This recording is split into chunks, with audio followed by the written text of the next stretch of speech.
बताओ तुमने मुझे यहाँ क्यों बुलाया? बेबी, मैंने तुम्हें मिस किया। जब तुमने मुझे छोड़ दिया और किसी और आदमी से शादी करने का फैसला किया, तो तुम्हें मेरी याद क्यों आई?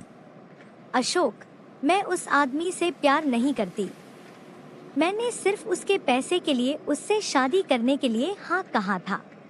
तो अब जब तुम्हारे पति के पैसे खत्म हो गए, तुमने फिर से मुझे ढूंढने का फैसला किया। नहीं, मेरे पति के पास अभी भी पैसे हैं।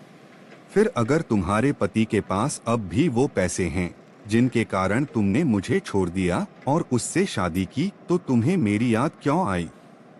या फिर तुम्हारी लड़ाई हुई और उसने तुम्हें घर से निकाल दिया? नहीं, मेरी अपने पति से कोई लड़ाई नहीं हुई है और उसने मुझे घर से नहीं निकाला है। वह मुझसे प्यार करता है और मेरी अच्छी देखभाल करता है। वह मुझे सब कुछ देता है जो मैं चाहती हूँ, लेकिन मेरा दिल उसके साथ नहीं है। तुम क्या कहना चाहती हो? मेरा मतलब है कि उसके प्यार और खर्चों के बावजूद मैंने महसूस किया है कि मैं उससे प्यार नहीं करती, क्योंकि मैं हमेशा तुम्हारे बारे में सोचती हूँ। जब वह घर से बाहर होता है तो मुझे शांति मिलती है, लेकिन जब वह घर पर होता है तो मैं नहीं चाहती कि वह मेरे पास आए। मुझे यह सब जानने की जरूरत नहीं है, क्योंकि इसका मुझसे कोई लेना देना नहीं है। बस मुझे बताओ कि तुमने मुझे यहाँ क्यों बुलाया? मैंने तुम्हें यहाँ बुलाया ताकि मैं तुम्हें मुझसे माफी मांग सकूं। मेरा इरादा तुम्हें धोखा देने का नहीं था, लेकिन गरीबी ने मुझे तुम्हें छोड़ने और किसी और से शादी करने पर मजबूर कर दिया। मैंने तुम्हें बहुत पहले ही माफ कर दिया था और तुम्हारे बारे में भूल भी गया था, तो शांति से रहो। मुझे तुमसे कोई समस्या नहीं है।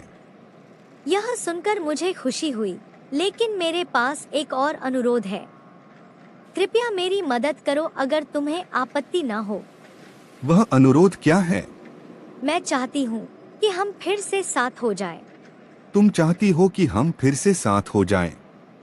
तो तुम अपने पति को छोड़ना चाहती हो?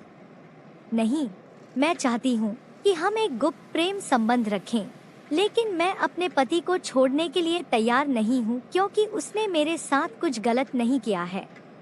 तो तुम एक ही समय में दो आदमी चाहती हो? हाँ। मैं उस मूर्खता के लिए तैयार नहीं हूँ। अगर तुम गंभीर हो और मेरे साथ रहना चाहती हो, तो अपने पति को छोड़ दो। अशोक, कृपया समझो, मेरी खुशी तुम्हारे साथ है। मेरे साथ रहने के लिए सहमत हो जाओ और मैं अपने पति के साथ रहूंगी ताकि हमारे प्रोजेक्ट शुरू करने, घर बनाने और कारें खरीदने के लिए पैसे मिल सकें। समझो कि किसी लड़की पर पैसे खर्च करने वाले आदमी की ईर्ष्या बहुत खतरनाक होती है। अगर तुम देखो कि कोई आदमी तुम्हें बहुत प्यार करता है और तुम उसे वापस प्यार नहीं करती, तो उसके पैसे का उपयोग करना बंद करो। उसे जल्दी बता दो और छोड़ दो, क्योंकि जब उसे पता चलेगा कि तुम्हारे पास कोई और आदमी है और तुम उसके पैसे का उपयोग कर रही हो, तो तुम्हारा अंत बहुत बुरा होगा। अगर ऐसा है तो मैं तुम्हारे साथ कोई संबंध नहीं चाहती। मुझे अपने पति के साथ रहने दो। अब तुमने अचानक अपना मन क्यों बदल लिया? क्या समस्या है? मैं मरना नहीं चाहती, नहीं तलाकशुदा होना चाहती हूँ। क्यों? अगर मैं किसी अमीर आदमी से तलाक लेती हूँ तो मुझे ऐसा लगेगा जैसे मुझे नौकरी से निकाल दिया गया हो।